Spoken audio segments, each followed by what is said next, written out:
कृष्ण कन्हैया लाल की जय। श्री सद्गुरु महाराज की जय। श्री प्राणनाथ प्यारे की जय।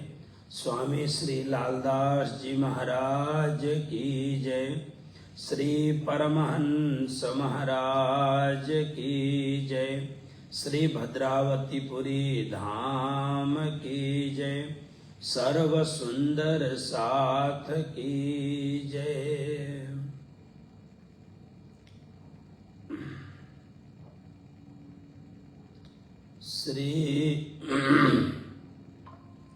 श्री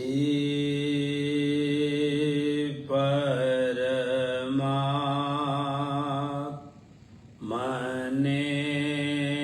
नमः।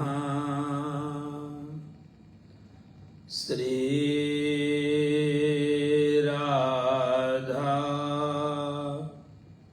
कृष्णाभ्याम नमः। श्री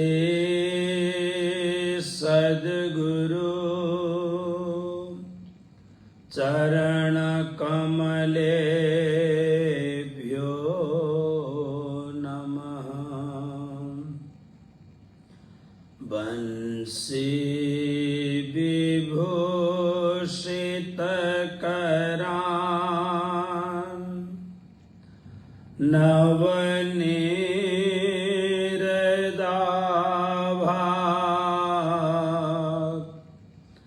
पीतांबरा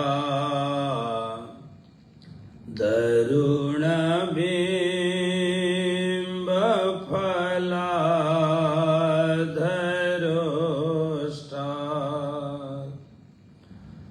पूर्णेन्दु सौन्दरमुखा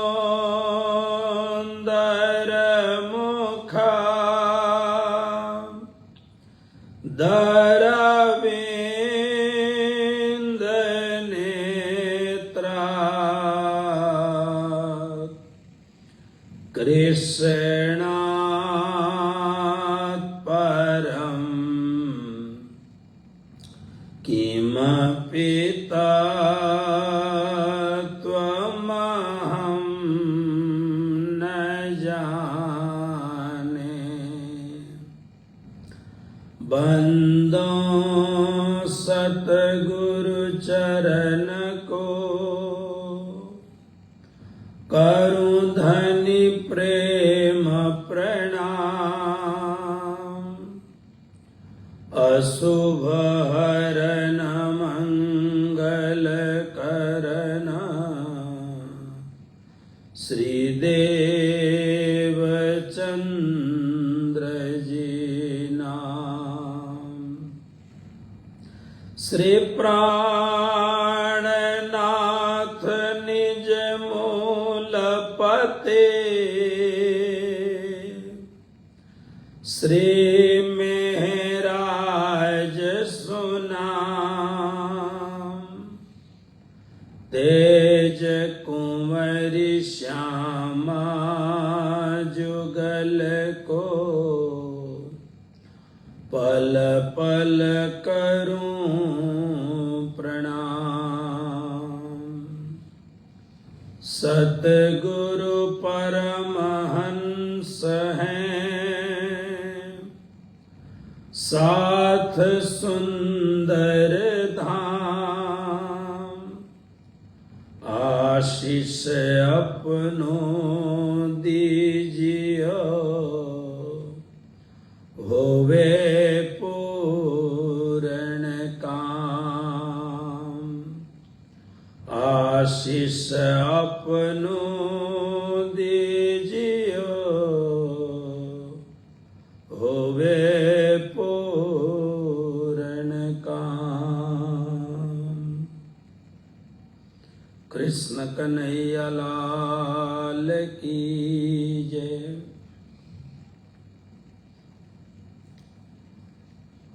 आज हम लोग अक्षरातीत परब्रह्म परमात्मा की अनंत कृपा अनंत श्री विभूषित इस संसार के अलौकिक महान संत परमहंस श्री कृष्ण प्रियाचार्य जी महाराज के अनंत आशीर्वाद से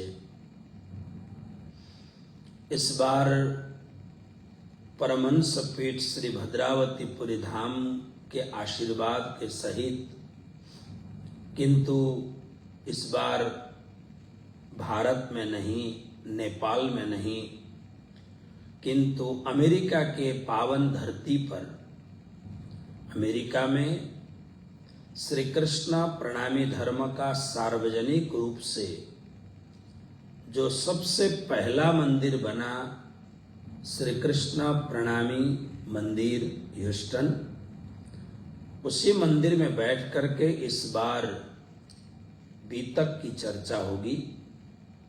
बीतक की चर्चा हो रही है। पिछले लगभग 30 वर्ष से इस संस्था को आगे बढ़ाने के लिए और इसके साथ साथ में हमारा एक बहुत बड़ा जो सामाजिक कार्य का एक जरिया है, राधा कृष्ण ऑर्गेनाइजेशन काठमांडू नेपाल, वहां पर लगभग 20-22 वर्ष से जो अनाथ आश्रम चल रहा है, उसके सहयोग के लिए Radha Krishna organisation USA, Krishna cares international USA के माध्यम से जो सेवा हो रही है, इस सेवा को करने वाली हमारी श्री सनातन धाम की हेड सरोजबेन पटेल और साथ में हमारे तमाम श्रद्धालु सुंदर साध भक्त वृंद और हमारे आदरणीय श्री पुजारी जी जो मूल इमाडोल निवासी हैं, सैन फ्रांसिस्को रहते हैं, लेकिन विगत लगभग 1 साल से मंदिर की सेवा कर रहे हैं। सबको, सभी सुंदर साध भक्त वृंदों को याद करते हुए आइए श्री बीतक कथा को प्रारंभ करते हैं। आप सबको कोटि कोटि प्रणाम। यह बहुत अच्छी बात है कि इस बार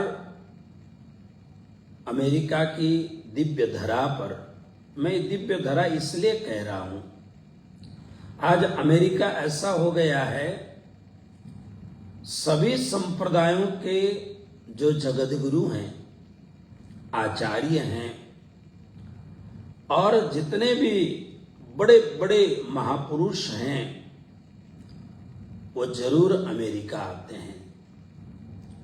इसलिए धर्म का यह जो पवित्र, धर्म की पवित्र धारा वेस्टर्न वर्ल्ड के इस समृद्ध धरा पर बह रही है, तो इस बार विचार किया कि इसी धरा से बीतक की चर्चा हो, बीतक की कथा हो। प्रति वर्ष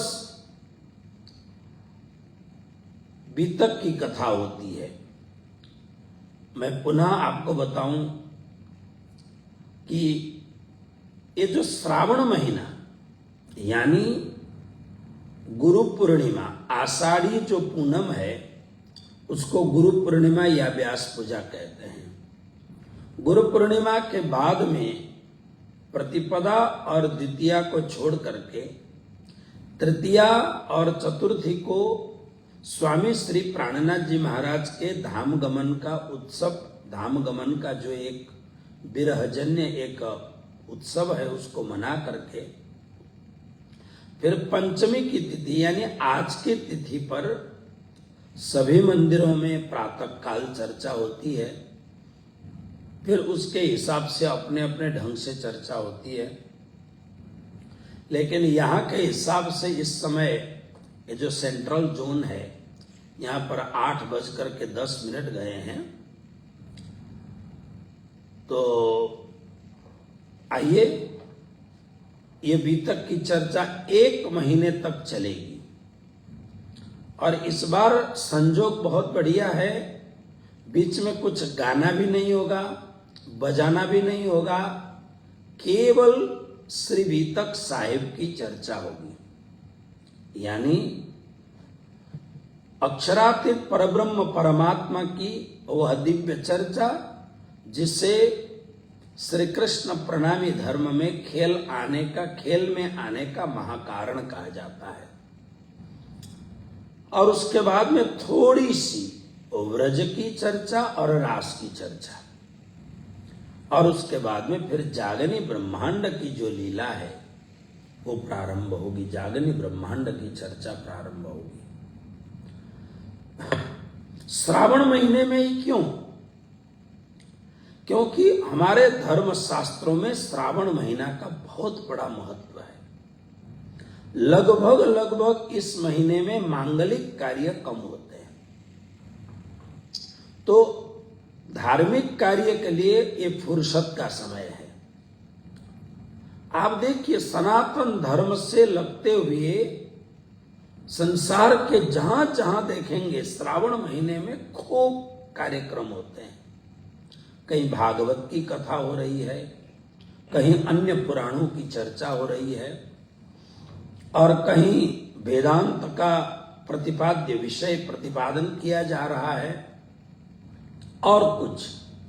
और लगभग भारत के 1000 श्री कृष्ण प्रणामी धर्म के मंदिरों में, नेपाल के लगभग 300 इस संप्रदाय के मंदिरों में यह चर्चा हो रही है। और इस बार संयोगवश अमेरिका के इस मंदिर से भी बीतक की चर्चा नियमित हम लोग करेंगे। श्रावण महीना एक ऐसा महीना है, श्रवण नक्षत्र में यह श्रावण महीना बनता है, तो इस महीने में कुछ स्टार्स, ग्रह वगैरह ऐसे संयोग में बैठते हैं। चतुर्मास है ये, तो इसमें अगर आप जितना भी धर्म कार्य करेंगे उसका कईयों गुना इसका फल आपको मिलेगा। इसलिए मैं खास करके इसमें कथा श्रवण यानी सत्संग का सेवन, और दूसरी बात जितना हो सके नाम जाप, और पवित्र जो तीर्थ के सरोवर हों, नदियां हों, जैसे गंगा, यमुना, सरस्वती, मंदाकिनी, नर्मदा और मानसरोवर आदि सरोवर हों, वहां पर स्नान का बहुत बड़ा महत्व है। दान का बहुत बड़ा महत्व है। अगर आपके हाथ से छूटे तो दान देना चाहिए। जहां पवित्र स्थान है वहां दान देना चाहिए। तो इसलिए दान का भी बहुत बड़ा महत्व है। ध्यान का बहुत बड़ा महत्व है। इन दिनों में अगर आप पवित्र आसन में बैठ के ध्यान करेंगे तो सहज रूप से आपका मन ध्यान का जो ध्येय है, जो विषय है, वहां पर मन लग सकता है। इसलिए इस बार विचार किया कि इस बार पूरा महीना मंदिर में ही रह करके और मंदिर के जो क्रियाकलाप है उनको करते हुए एक अच्छा सा अनुष्ठान किया जाए और फिर नियमित बीतक की चर्चा की जाए। एक तरफ आप देखेंगे श्रावण महीने में आषाढ़ से ही खूब बारिश बरसती है। आकाश में एकदम काले बादल छाए हुए हैं, और उसके बाद में कई बार तो ऐसा होता है कि मौसम विभाग, यहां का तो मौसम विभाग बहुत स्ट्रांग है, यहां का वेदर, लेकिन लिखा हुआ है कि आज सनी डे है, आज बारिश नहीं होगी। लेकिन हम देखते हैं कि थोड़ी देर में आकाश में बादल छा जाते हैं और उसके बाद तुरंत बारिश होने लग जाता है। थोड़ी देर बारिश हुई, उसके बाद फिर बंद हो जाता है, फिर धूप लगने लग जाती है। तो यह विचित्र समय है। फिर भी ज्यादा से ज्यादा बारिश इस समय होती है। और क्या होता है, जब बारिश होती है तो आपने देखा पूरे साल पृथ्वी में अनेक प्रकार के धूल हैं जो कचरे वगैरह हैं, फेंकने जैसी बातें, लोगों की आदत बनी है कि इधर फेंक दिया उधर फेंक दिया, तो पृथ्वी भी विचार करती है कि वर्ष में एक बार तो साफ होनी चाहिए। इसलिए जब श्रावण महीने में बारिश होती है और बारिश में पानी एकत्रित होकर के जब पानी बहता है, उस समय सारे कीचड़ वगैरह, सारे जो कचरे हैं, वो सब बह बह करके उसको पृथ्वी साफ कर देती है, धो देती, पृथ्वी को धो देती बारिश। तो जैसे बारिश से पृथ्वी के कचरे साफ होते हैं, इसी भांति पूरे साल में हम कितना काम करते हैं, और वो काम करने से, जब हम कर्म करते हैं, कर्म करने से क्या होगा, राग और द्वेष का जन्म होगा। इतना काम हम चाहे धार्मिक कार्य करें, सामाजिक कार्य करें, लौकिक कार्य करें, लेकिन इन कार्यों में राग और द्वेष बहुत बनते हैं। राग मतलब, पुनः एक बार आपको कहूं, क्योंकि ये पूरा महीने को मैंने राग द्वेष निवारण अनुष्ठान रखा है, अपने मन को बार बार टटोल करके, क्योंकि ये 2025 का जो वर्ष रहा, मेरे लिए भी बहुत कुछ बातें रही, बहुत सारी ऐसी बातें रही जो मेरे काम की बिल्कुल नहीं थी, लेकिन प्रारब्धवश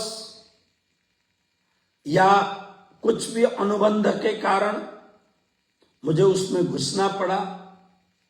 बाद में मुझे पता चला कि मैं अपने आप को टटोला, मैंने कि सब क्या है, सब छोड़ो झंझट, सारी दुनिया राग और द्वेष के बंधन में बंधे हुए हैं।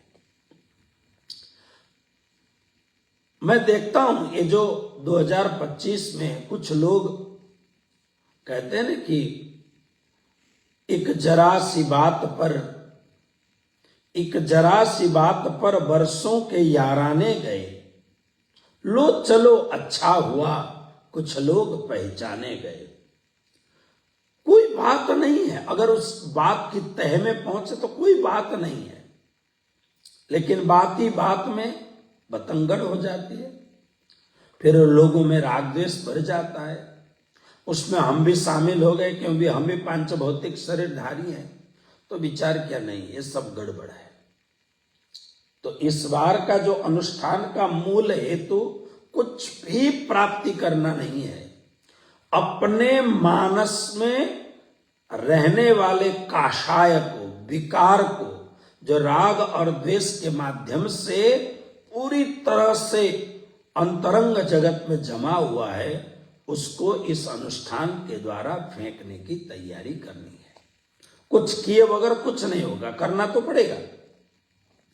तो इसलिए यह जो बीतक कथा है, ये बीतक कथा हमारे जो संसार के कई हिस्सों में हमारे बहुत ही प्राणों से प्यारे शिष्य गण रहते हैं, मेरे चहेते रहते हैं, मुझसे निस्वार्थ भाव से प्रेम करने वाले बहुत सारे मेरे लोग हैं, और वो भी जो आज इसने क्या गड़बड़ी बोली वो सुनने वाले मेरे जो साथी हैं, जो मुझे सजग करते रहते हैं, उनको तो मुझे सुनाना ही सुनाना है। यानी उन सबको, जो मेरे प्यारे जो शिष्यगण हैं, उन सबको सुनाना है, क्योंकि मेरी यह ड्यूटी है, मेरा फर्ज है कि मैं सुनाऊं।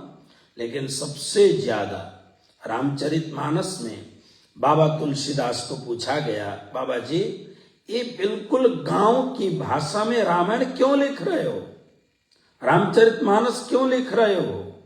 तो उन्होंने कहा, मैं अपने मन को सुनाने के लिए रामायण लिख रहा हूं। अपने मन को, बोलने वाला भी मैं हूं और सुनाने वाला भी मैं ही हूं।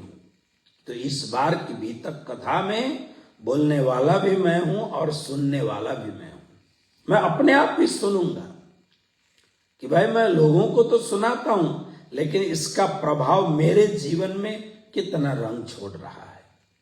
तो सज्जनों, सुंदर साथ जी पूरे साल एक सामान्य दुकानदार दुकान में बैठ करके, नौकरी वाला पेशेगत नौकरी वाला नौकरी में जा करके, सामाजिक काम करने वाला समाज में किसी भी पद प्रतिष्ठा में रहते हुए, अथवा तो हमारे जैसा कोई सामाजिक धार्मिक कार्य करने वाला, सामाजिक धार्मिक कार्य करते हुए जो ये राग और द्वेष का जो ऋणानुबंध है, इसको हम शिथिल कैसे बना सकते हैं। भिद्यते हृदय ग्रंथि छिद्यन्ते सर्व संशया क्षीयन्ते चास्य कर्माणि दृष्ट एवात्मनिश्वरे। तो इसलिए इस बीतक कथा के द्वारा हम भी अपने भीतर में छुपा हुआ जो अंधकार है, हमारे भीतर में जो कचरा है, जो फेंकने जैसा है, उसको टटोल टटोल करके इस बीतक कथा के द्वारा झाड़ू लगा लगा करके, बेला अमृत गया आलसी सो ही रहा बन अभागा, झाड़ू लगा लगा करके हम अपने आप को साफ करें। क्योंकि श्री प्राणनाथ जी महाराज कहते हैं, श्री परम धाम जाने के लिए आपने कितनी बार स्वरूप साहब की पढ़ाई की, आपने कितनी बार तालीम लिया, आपने कितना सा क्या बीतक पढ़ी, आपने कितनी चर्चनी की बात जानी, वो महत्वपूर्ण नहीं है। बात महत्वपूर्ण है, लेकिन सबसे महत्वपूर्ण बात है साथ जी साफ हुए बिना अखंड में क्यों पहुंचता।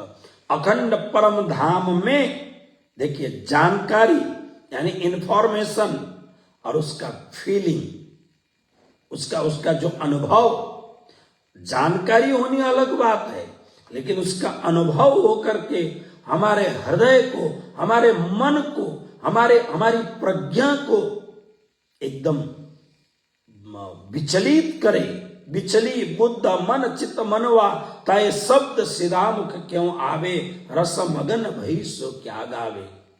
इसलिए श्री जी कहते हैं, अगर आप अपने आप को अपने विश्वास से आगे बढ़ना चाहते हो तो साथ जी साफ हुए बिना, आपको साफ होना पड़ेगा, आपको पवित्र होना पड़ेगा, आपको क्लीन होना पड़ेगा। अपने भीतर के विकारों को खोज खोज करके, श्री जी ने कहा ना, ए वाणी गर्जत माज संसार, खोजी खोज मिटावे अंधार, मुड़मती न जाने विचार, श्री महामत कहे पुकार पुकार।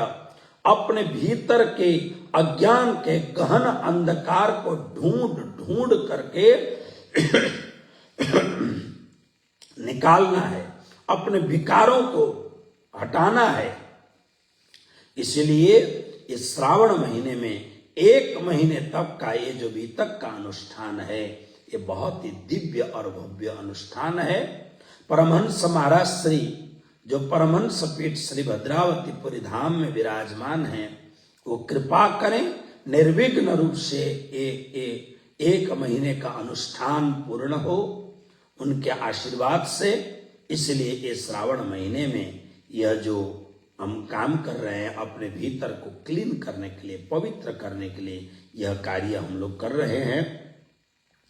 तो ये जो बीतक का जो मुख्य लक्ष्य है, ये लक्ष्य क्या है? इसका मुख्य लक्ष्य को मैंने 3 चौपाइयों में, तारतम बाणी की चौपाई और बीतक की चौपाई, 3 चौपाइयों को लेकर के बीतक का लक्ष्य, इसका लक्ष्य केवल एक मुखी नहीं है, हर लोगों के लिए इसके लक्ष्य अलग अलग हो सकते हैं। जैसे बड़े बड़े पीएचडी करने वाले जो हमारे स्कॉलर्स हैं, हमारे जो विद्यार्थी हैं, वो बीतक के माध्यम से उसमें अनुसंधान करते हैं, पीएचडी करते हैं। बड़े बड़े पीएचडी कराने वाले जो डॉक्टर हैं, इसके पीछे शोध लिखते हैं, क्योंकि इसमें बहुत सारे ऐसे विषय हैं। इसमें ऐतिहासिक परिप्रेक्ष्य है, इसमें सांस्कृतिक बातें हैं, इसमें संप्रदाय के अनमोल खजाने इसमें हैं। तो बड़े बड़े जो पीएचडी और डीलिट वाले हैं वो भी इसमें लिखते हैं।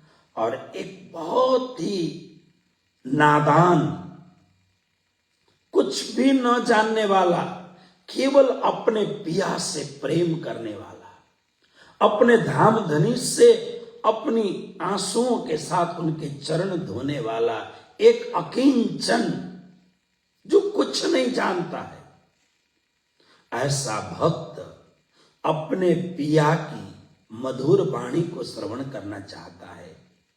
अपने सदगुरु धामधनी स्वरूप सददेव चंद्र जी महाराज, अपने सदगुरु प्राण प्रियतम महामती प्राणनाथ जी के दिव्य उदात्त आदरणीय चरित्रों को श्रवण करके अपने आप को आह्लादित करना चाहता है, अपने आप को आच्छादित करना चाहता है, अपने आप को उन चरित्रों के द्वारा मैं परमधाम अवश्य जाऊंगा, ऐसे विश्वास को समुचित रूप से मजबूत बनाना चाहता है। इसलिए इस वितक के लक्ष्य बहुत सारे हैं, लेकिन जो इस बार मैं आपको एक दो चौपाइयां सुनाऊं। मैं वितक की आज तो भूमिका बांधेंगे, लेकिन वितक के लिए महामती स्वामी श्री प्राणनाथ जी महाराज तारतम वाणी के कलश हिंदी में क्या कहते हैं? सुनियो वाणी सुहागनी, होते जो अकथ अगम, सो बीतक कहूं तुमको, उड़ जासे सब भरम। सो बीतक कहूं तुमको, उड़ जासे सब भरम। श्री जी कहते हैं, ऐ सुहागन आत्माओं, आप अभागिन नहीं हो, आप अक्षरातीत परब्रह्म परमात्मा की अंगना हो, श्यामा जिना अंग हो। आपकी महिमा अपरंपार है। माया के कारण आप अपने आप को अभागिन मानते हैं, लेकिन आप अभागिन नहीं, आप सुहागिन आत्मा हो। इसलिए कहते हैं, अरे ध्यान से देखो अपने आप को, अपनी पहचान करो, तो निर्मल धाम की आत्मा। कहते सुनियो वाणी सुहागनी, ऐ सुहागिन आत्माओं सुनो, होती जो अकथ अगम, आज तक किसी ने जो नहीं कहा था, किसी ने भी नहीं, बिल्कुल अछूती बात, बिल्कुल अस्पृश्य बात, आज तक जिस बात के लिए कोई भी तैयार नहीं हुआ उस बात को जानने के लिए, ऐसी अकथ और अगम। अगम शब्द का वेदांत में भाष्य है कि अगम शब्द का अर्थ है जहां मन भी प्रवेश न कर सके। वो बात मैं आपको बताने वाला हूं। श्री जी कहते हैं, कौन सी? सो बीतक कहूं, वो बीतक मैं आपको बताऊंगा। यानी आज तक दुनिया में यह बात है कि मैं कौन हूं। रमण महर्षि का यह सिद्धांत है, हु एम आई, वो भी उत्तर नहीं दे पाए। वेदांत का पूरा ज्ञान कोहम, और कोहम का उन्होंने अर्थ दिया अहम ब्रह्मास्मि। लेकिन वो ब्रह्म कौन? क्या ब्रह्म ब्रह्मा है? ब्रह्म विष्णु है? ब्रह्म शंकर है? ब्रह्म नारायण है? ब्रह्म निराकार है? तो वेदांत निराकार में जाके समाहित हो जाते हैं। कोहम तो सोहम, इसका अर्थ इतना ही हुआ, लेकिन इतने अर्थ से काम नहीं चलेगा। कोहम अहम कह, तो उस क का पूरा परिचय चाहिए। इसलिए उन्होंने कहा यह अकथ है, यह अगम है। तो वो बीतक कोहम, वो कह कौन? उसकी जो पूरी बातें, वो कह माने वो जीव, वो परात्मा, वो कहां थी, कैसे इस संसार में आई, क्यों आई? ठीक है, कोहम मैं कौन हूं, तो वेदांत का ज्ञान श्रवण करते करते करते पता लगा कोहम तो सोहम सह, माने वही ब्रह्म मैं हूं, ब्रह्मविद ब्रह्मैव भवति। लेकिन मैं यहां क्यों आया, हमारा घर इतना ही साथ जी, इसके विषय में पूरा शास्त्र मौन है, पूरा शास्त्र। मैं क्यों आया, तो इसलिए ये जो पर्दा पड़ा हुआ है इस विषय में, इस पर्दे को उठा रहे हैं। माया जवनिकाच्छन्न, माया रूपी पर्दे को उठा रहे हैं। तो उस पर्दे को उठाने का मूल जो पर्दे को उठाने का तरीका क्या है, तो बीतक, यानी अपनी बात को समझो कि आप कौन हो। लेकिन वो कहे कौन, तो हमारे सदगुरु महाराज ने वो बात कही, वो बीतक की बात, कि आप कौन हो उसका पूर्ण परिचय दिया। सो बीतक कहूं तुमको, इससे क्या होगा, उड़ जासी सब भ्रम, आपके जितने भी भ्रम है ना वो समाप्त हो जाएंगे। भ्रम का मतलब क्या है कि रास्ते में चलते चलते अंधेरा है, लेकिन हल्की सी मध्यम सी एक कुछ जुगनी की भांति एक जरा सी बात दिख रही है, हल्का प्रकाश है। जाते जाते देखा तो सांप जैसा दिखाई दिया। अरे सांप, तो डर भी लगा, धड़कने भी लगा। फिर तुरंत टॉर्च निकाले, मोबाइल का टॉर्च निकाला, जलाया, देखा। तो जब तक देखा नहीं गया, अच्छी तरह से परखा नहीं गया, तब तक ये सांप है कि डोरी है पता नहीं था। लेकिन टॉर्च का प्रकाश पड़ते ही पता लगा तो डोरी, ये तो रस्सी है। तुरंत उठा के, कोई दूसरा भी भ्रमित ना हो, उठा के फेंक दिया। तो पता लगा कि अब ये डोरी है, तो भ्रम खत्म हो गया। तो ये जो कोहम वाला जो भ्रम है, मैं कौन हूं, ये बहुत बड़ा एक विषय है। हम पूरे महीने उसी की चर्चा करेंगे। तो भ्रम कि मैं कोई सामान्य नहीं हूं, मैं तो अक्षरातीत परब्रह्म परमात्मा की अंगना हूं। श्री परम धाम हद पार बेहद है, बेहद पार अक्षर, अक्षर पार वतन है, जागिए इन घर, मैं वह श्री परम धाम की दिव्य आत्मा हूं। मैं कोई ऐर गैर नहीं हूं मैं। इसलिए ये जो भ्रम है कि मैं किसी का बेटा हूं, मैं किसी की बेटी हूं, मेरा कोई मां है, मेरे कोई पिता हैं, मेरा कोई पति है, मेरी कोई पत्नी है, मेरा एक शरीर है, मैं बहुत बड़ा पैसे वाला हूं, मैं बहुत बड़ा महाराज हूं, मैं बहुत बड़ा मिल का मालिक हूं। मैं ये जो मैंपन है जिसके कारण हम ढके हुए हैं, जब बीतक सुनेंगे तब पता लगेगा ये सब तो थोड़े से दिनों का खेल मात्र है, ये सब कुछ नहीं है। जब पूरी तरह आंखें बंद हो जाएंगी, मौत आकर के जब आपकी आंखों को हमेशा के लिए बंद कर देगी मौत, तो बात पूरी हो गई। अब आपके पास कुछ भी नहीं है। आपके पास सम्मीलने नयनयोर नहीं किंचित अस्ति, जहां पूरी तरह आंख बंद हो गई, बस आपकी बात पूरी हो गई। अब वो जो आपने कहा था ना, मैं पैसे वाला हूं, मैं गरीब हूं, मैं बहुत बड़ा महाराज हूं, मैं बहुत बढ़िया चेला हूं, मैं इसका नजदीक का हूं, मैं उसका दास हूं, मैं उसका नौकर हूं, मेरा वह मालिक है। ये जो भ्रम था, तब सम्मीलने नयन, मौत जब आ जाती है, आने के बाद आपकी आंखें हमेशा के लिए बंद कर देती है। जब वो कहने वाला शरीर पड़ा रहता है, वहां आत्मा निकल जाती है, तब पता लगता है कि कुछ भी तो नहीं था वो। तो ये भ्रम है, मैं हूं, ये सब भ्रम है, नाटक है सब। जैसे मान लीजिए, औरों का उदाहरण क्यों दूं, मैं अपना ही उदाहरण दूं। अब मैं ऐसा समझ के बैठूं कि मैं श्री भद्रावतीपुरी धाम का मालिक हूं, नहीं, गलत है। श्री भद्रावतीपुरी धाम की सेवा मुझे मिली हुई है, परमहंस महाराज श्री की इच्छा होगी तब तक सेवा मिलेगी, है ना। तो आदमी सोचता है कि मैं अभी परमहंस महाराज जी कहाँ हैं? वो भी तो राज जी के चरणों में पहुंच गए।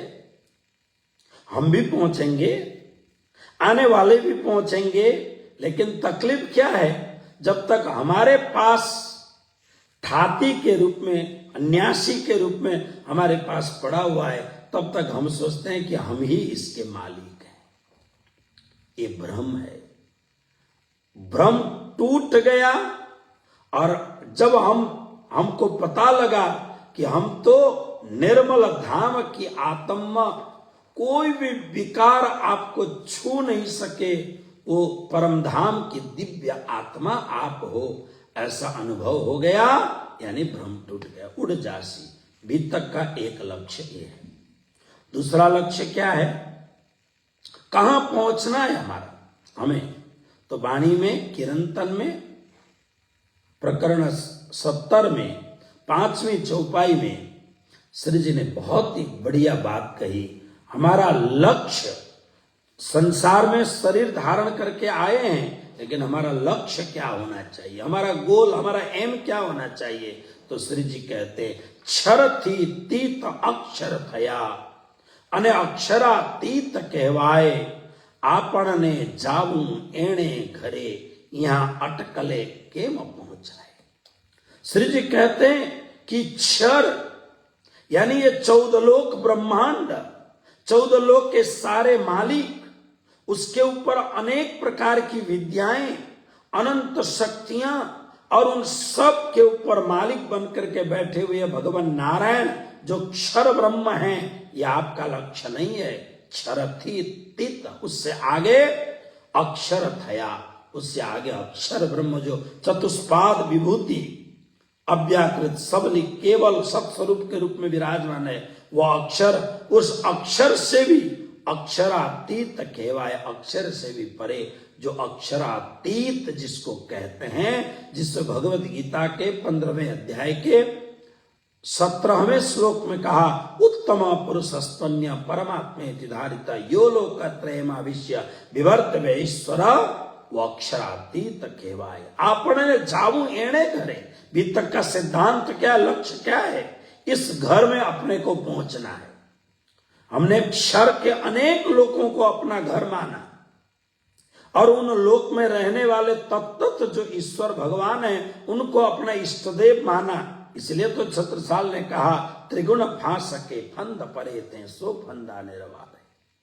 तो आपण ने जाऊं एणे घरे, हमको उस परम धाम, वो अक्षरातीत जो घर है, वहां पर हमें पहुंचना है। लेकिन एक बात ध्यान रखना, अटकलें केम अटकल के द्वारा नहीं पहुंचा जा सकता है। वाणी विलास मात्र से नहीं पहुंचा जा सकता, तुक्का मारने मात्र से नहीं पहुंचा जा सकता है। कहना एक बात है, लेकिन सृज ने कहा ना, कहनी सुननी गई रैन में, अब आया रहने का दिन। ये जो बीतक की कथा है, ये जो 1 महीने का जो अनुष्ठान का महापर्व है, ज्ञान का जो महापर्व है, अपने रहनी को परखने का समय है। यहां अटकलें नहीं, अटकलें मतलब धुरंधर पूरे तारतम वाणी का एक एक अर्थ आपको पता लग गया, चरचनी के एक एक हिस्से को आपने समझ लिया, विराट का एक एक बारीकी बातों को आपने जाना, बीतक की हर एक बात को आपने पहचाना, और भी बहुत सारी बातें आपने जानी। लेकिन अपने भीतर, अपनी आत्मा में हलचल नहीं हुई, अपने भीतर अपने आप को ऐसा नहीं लगा कि मेरे तो महबूब धामधनी प्रियतम हैं।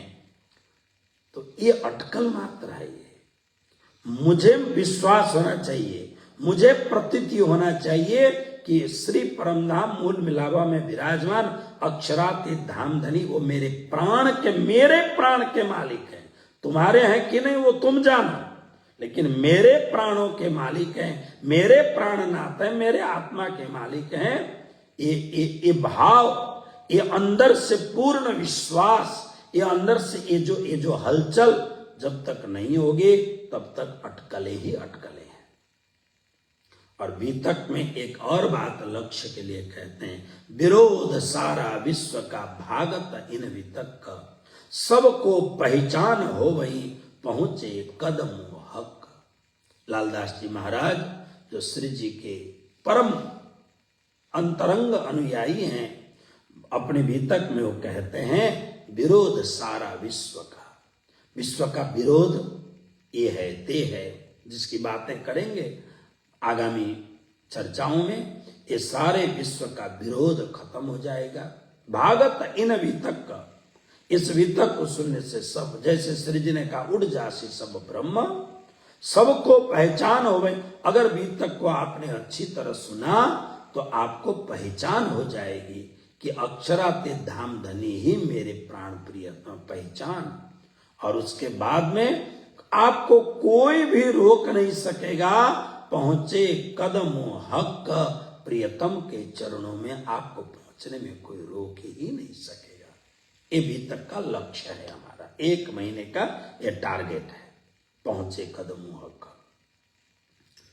तो सुंदर साथ जी लालदास जी महाराज ने बीतक प्रारंभ करते हुए सबसे पहले शास्त्रों की कुछ बातें कही हैं। भविष्य पुराण में राजा कहे जुग चार वचन जो हैं व्यास के ताको करूं विचार। उन्होंने भविष्य पुराण का कुछ भविष्य पुराण की बातें कही। तो लालदास जी महाराज को बताना है ब्रह्म सृष्टियों के आगमन का मूल कारण, तो भविष्य पुराण के साथ क्यों जोड़ा?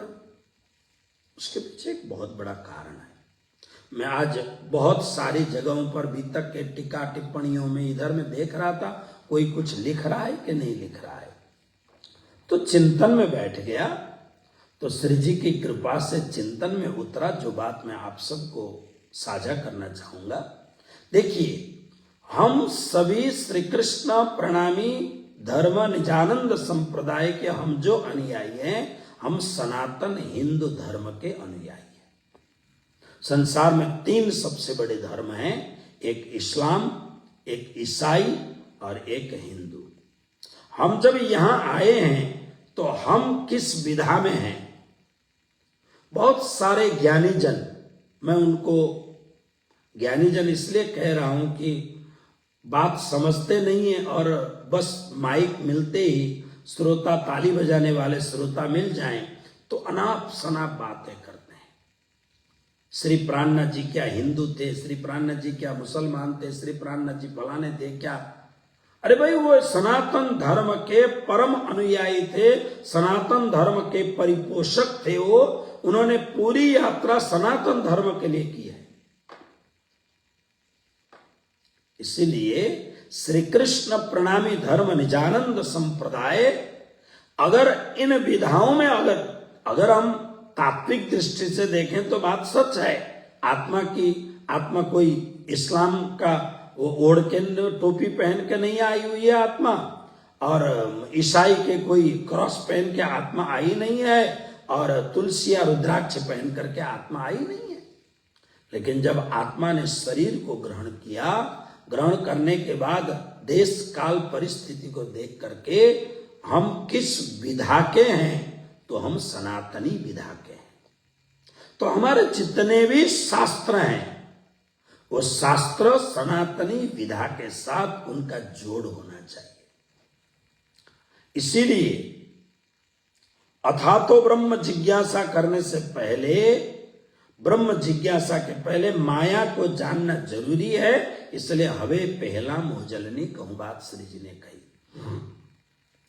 स्वामी श्री लालदास जी महाराज पुराण की बात ला करके और विजयाविनंद निष्कलंक बुधावतार महामती प्राणनाथ जी को इस सिलसिले में रख करके वो कहना चाहते हैं कि श्री कृष्ण प्रणामी धर्म निजानंद संप्रदाय सनातनी विधा का संप्रदाय है और यह शास्त्र के अनुकूल चलता है। और इसका प्रमाण श्री जी स्वयं दे रहे हैं, जिन जानो शास्त्रों में नहीं है, शास्त्रों में सब कुछ, पर जीव सृष्टि क्या जान ही, जिनकी अकल है तुच्छ, जिनकी तुच्छ अकल है वही शास्त्रों की निंदा करते हैं। भगवत गीता में श्री कृष्ण कहते हैं 16वें अध्याय के अंतिम श्लोक 24 श्लोक में, तस्मात् शास्त्रम प्रमाणंति कार्य व्यवस्थितो ज्ञात्वा शास्त्र विधान उत्तम कर्म कर तू मिहारसी। अर्जुन बड़ा डामाडोल हो गया, मुझे क्या करना चाहिए, मुझे कैसे करना चाहिए।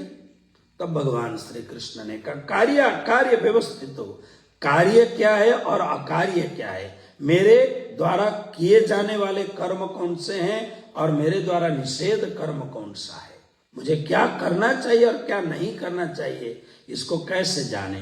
तो उन्होंने कहा तस्मात् शास्त्रम प्रमाणम, शास्त्र ही उसके प्रमाण है। अब शास्त्र में बहुत कथाएं लिखी होती हैं, शास्त्र में बहुत कुछ बातें होती हैं, उनको आपको छांटना होगा। जब आप एक मॉल में जाते हो, जब आप किसी बहुत बड़े डिपार्टमेंट स्टोर में जाते हो, तो वहां सारा का सारा सामान उठा के लाओगे, या आप सब्जी मार्केट में जाते हो, हम यहाँ अमेरिका में क्रोगर है, एचबी है, वॉलमार्ट है, यहाँ जाते हैं सब्जी लेने के लिए तो 50 प्रकार की सब्जियां रखी हुई है, नींबू मात्र 10 प्रकार की होती है। आप एप्पल खरीदने जाओगे तो 10 प्रकार के एप्पल हैं, काले पीले, काले तो नहीं लेकिन पीले हैं और हैं हरे हैं, बहुत सारे। संतरे खरीदने जाओ तो कितने, तो आप कितने चीज लाओगे, जो आपको चाहिए वही तो लाओगे। तो शास्त्र तो अनंत है, अलग अलग देश काल परिस्थिति के हिसाब से शास्त्र बने हैं। तो इस शास्त्र में आपकी क्या बात है वो आपको ग्रहण करना है। इसलिए स्वामी श्री लालदास जी महाराज शास्त्र के ज्ञाता होने के नाते वो इसको भविष्य पुराण के द्वारा जोड़ते हुए कह रहे हैं कि हम अशास्त्रीय नहीं हैं, हम अहिंदू नहीं हैं, हम शास्त्रीय हैं। तो इसके साथ साथ में आप देखिए तो वितक कथा में मूल रूप से हमारे परम आदरणीय आदर्श सदगुरु श्री निजानंद स्वामी, स्वामी श्री प्राणनाथ जी महाराज और उनके अनुगामी बड़े बड़े परमहंस संत लालदास जी महाराज, मुकुंदास जी महाराज आदि बड़े बड़े संतों का हम अनुगमन करेंगे। कारण बहुत सुंदर एक महाभारत में यक्ष युधिष्ठिर संवाद में बहुत सुंदर एक श्लोक है, मैं आपको वह श्लोक सुनाऊं, बहुत बढ़िया श्लोक है।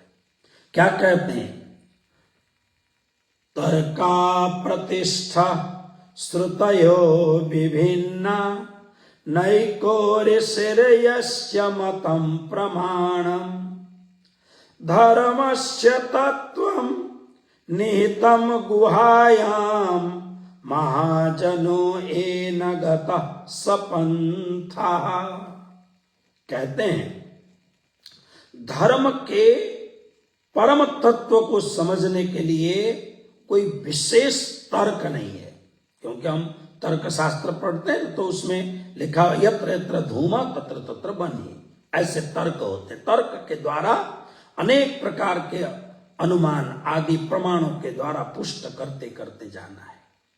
अनेक प्रकार की बातें हैं, कहीं एक मत नहीं है, श्रुतियों का भी ऋषियों का भी एक मत नहीं है। तो फिर क्या करें, कहे कि धर्म बहुत ही गहन गुफा में बैठा हुआ है। गुहायाम निहितम, गुहायाम माने गुफा में, यानी धर्म का तत्व बहुत गहन है। तो फिर कहां से समझें, तो कहते हैं महाजनों, धर्मराज युधिष्ठिर यक्ष से कहते हैं कि महाराज महाजनों येन गतः सपन्था, जो महाजन है, महाजन मतलब जिनका जीवन धर्म से आप्लावित है, जिनके जीवन के रोम रोम में धर्म है, जो ऐसे बहुत ही पवित्र जो आत्माएं हैं, जो जिनका, जैसे हम निश्चित रूप से निजानंद स्वामी श्रीदेव चंद्र जी महाराज के विषय में, निजानंद स्वामी के परम अनुगामी महामती स्वामी श्री प्राणनाथ जी के विषय में जब हम बात सुनते हैं निशंक होकर के, श्री जी की बात तो बेशक की इलम समझ करके हम उसका अनुगमन करते हैं। महाजनों, इसलिए वितक कथा में महाजन मतलब इन महापुरुषों की दिव्य चर्चा, यह है भगवदीय पुरुष, यह साक्षात पूर्ण पुरुषोत्तम परब्रह्म परमात्मा के मानवीय स्वरूप, लेकिन यहां संत महात्मा बन के आए हैं, इसलिए ये महाजन हैं। तो इन्होंने जैसे हमें सिखाया उस हिसाब से उनके पद चिन्हों का अनुकरण करते करते, उनके पद चिन्हों के पीछे चलते चलते चलते हम उस धर्म के परम तत्व को, यानी आत्मा के परम तत्व को हम जान सकेंगे। इसलिए ये भविष्य पुराण को संकलित करके लालदास जी महाराज ने कहा, आइए आज पहला दिन है, इसलिए हम लोग भविष्य पुराण की थोड़ी सी बात करते हैं। पहले लालदास जी महाराज की चौपाई। भविष्य पुराण में राजा कहे जुग चार, वचन जो हैं व्यास के ताको करूं विचार, ताको करूं विचार।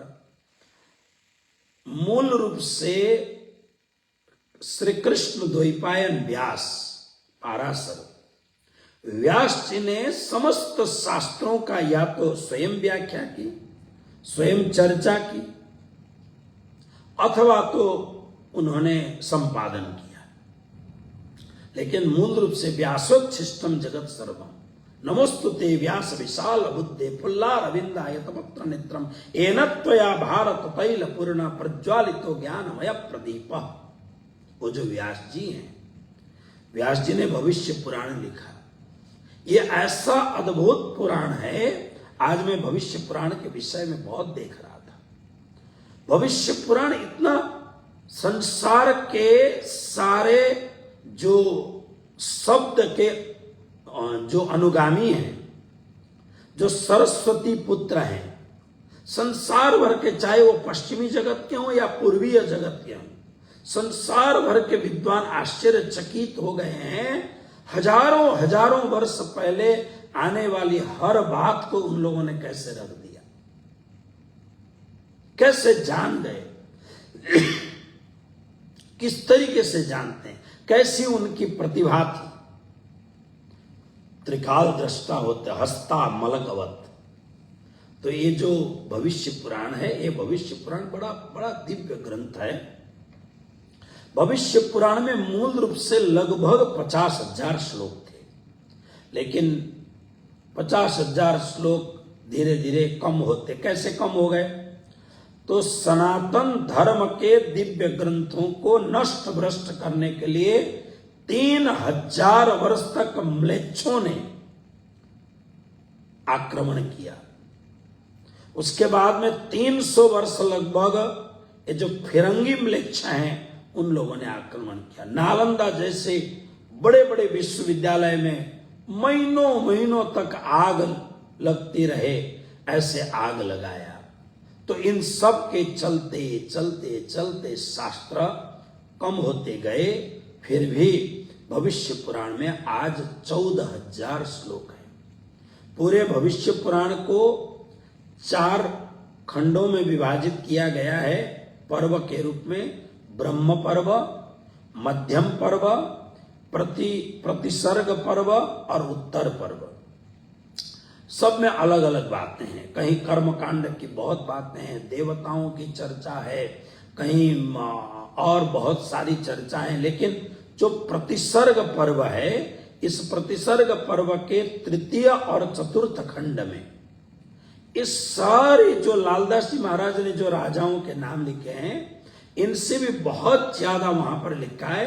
तो उन बहुत ज्यादा भविष्य पुराण के प्रतिसर्ग पर्व के तृतीय और चतुर्थ खंड में बहुत सारे राजाओं का वर्णन किया। तो उन सब राजाओं के वर्णन में स्वामी श्री प्राणनाथ जी महाराज यानी निष्कलंक बुधावतार महामती प्राणनाथ जी को इंगित करने की जो एक परंपरा उन्होंने देखी, तो कुछ सतयुग के राजा, कुछ द्वापर त्रेता युग के राजा और कुछ द्वापर युग के राजा और कुछ कलयुग के राजाओं का वर्णन उन्होंने किया। तो इन वर्णनों का मूल अर्थ ये है कि पहली बात, सब ध्यान दें, हम शास्त्रीय हैं, अशास्त्रीय नहीं हैं। यानी हम वैदिक हैं, वेद प्रणीतो धर्म यधर्मस्तद विपर्यय। हम वेद के अनुगामी हैं, वेद के विरोधी नहीं हैं। हम पक्के श्री सनातन धर्म के पक्के अनुयायी हैं हम, क्योंकि हमारे सदगुरु ने भी शास्त्र की प्रणालिका की बात कही और हमारे महान विद्वान परमहंस श्रेष्ठ स्वामी श्री लालदास जी महाराज ने अपने ग्रंथ की शुरुआत, अपने ग्रंथ का मंगल प्रारंभ भविष्य पुराण से किया। तो ये भविष्य पुराण की ये पहली चौपाई जो लालदास जी महाराज ने कही थी वो मैंने आपको बताया। अब इसके बाद में आगे की जो कथा है वो कल करेंगे। कल हम लगभग परमधाम से आने का जो मूल कारण है उसके विषय में चिंतन करेंगे। आइए बस आज इन्हीं भावनाओं के साथ हम बड़े भाव और प्रेम से जय जयकार करते हुए आज के सत्संग को, आज की वितक कथा को यहाँ पूर्ण करते हैं। कृष्ण कन्हैया लाल की जय, श्री निजानंद स्वामी की जय, श्री प्राणनाथ प्यारे की जय, स्वामी श्री लालदास जी महाराज की जय, श्री परमहंस महाराज की जय, सर्व सुंदर साथ की जय, श्री कृष्ण प्रणामी धर्म की जय, श्री सनातन धाम की जय। प्रणाम सुंदर साथ।